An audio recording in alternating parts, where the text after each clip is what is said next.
So now we're going to look at installing Mongoose and connecting to the database in our glitch project. And just a reminder, in the last video, we set up an Atlas DB account. We created a cluster here. And inside it, we created a database and a collection. And the database is called DB1 in my case. We created a new user here with the read and write any database with a password.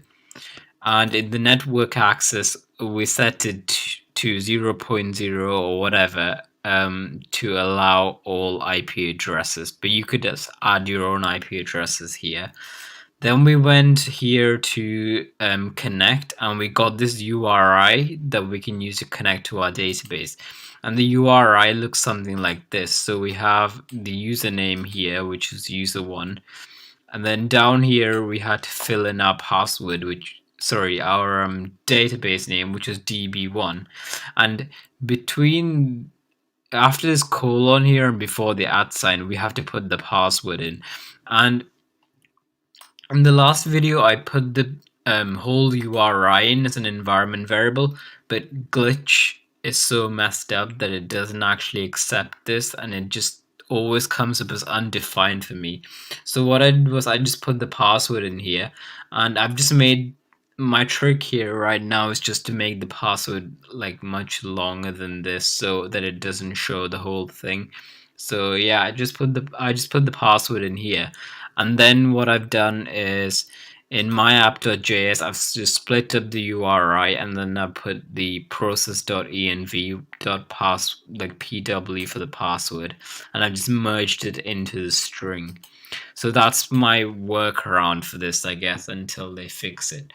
So in this one, what they want us to do is add or install MongoDB and Mongoose to this.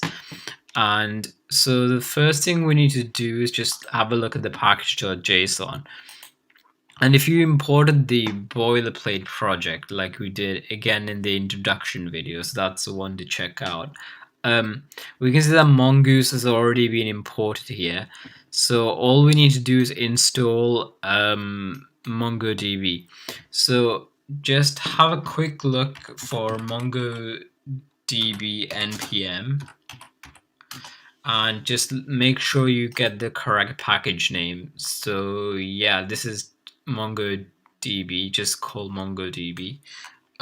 So copy that, and you want to just open up the terminal in tools, and it usually does take a while to start, so just be patient. So the installation process is just very simple. You can manually add it into the package.json, or you can just do what I'm going to do here and just do npm install and then MongoDB like this. And it'll take a while, but it will install it for us. So we just have to wait for this to happen. Okay, so this has been added, so it'll say like added 11 packages, and it's added version 3.5.9. So if we look at package.json, we can see that it's not here, but I think it's because it was added as part of Mongoose anyway, like as a dependency.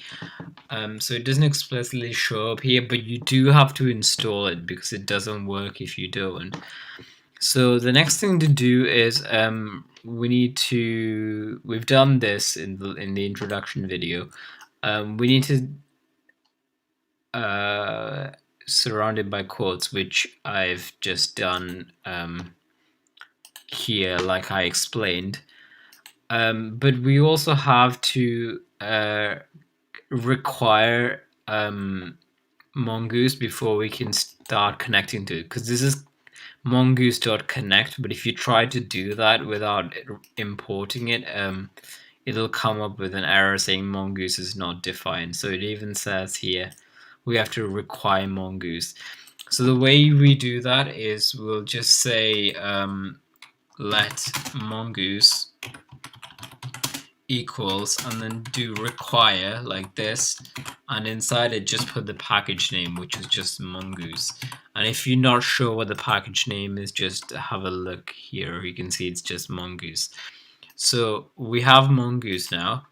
Then what we want to do is we want to just connect it. So we just want to copy this right here, and then paste it into here. And we want to change your URI to this URI right here. So save that. Then go to tools and then logs, and then clear this, and just wait for, just do some, like, make like a minor change like this, and just save it, and wait for it to just check again, and make sure there's no errors flagging up here. So then we're just gonna share it. So I'm just gonna 1 second. I'm just gonna make this public again so we can share it. So we just want to click share and then live app, copy this, and just paste it into here and submit it. And that should hopefully work. It is a little bit bugged, so just maybe give it a few attempts.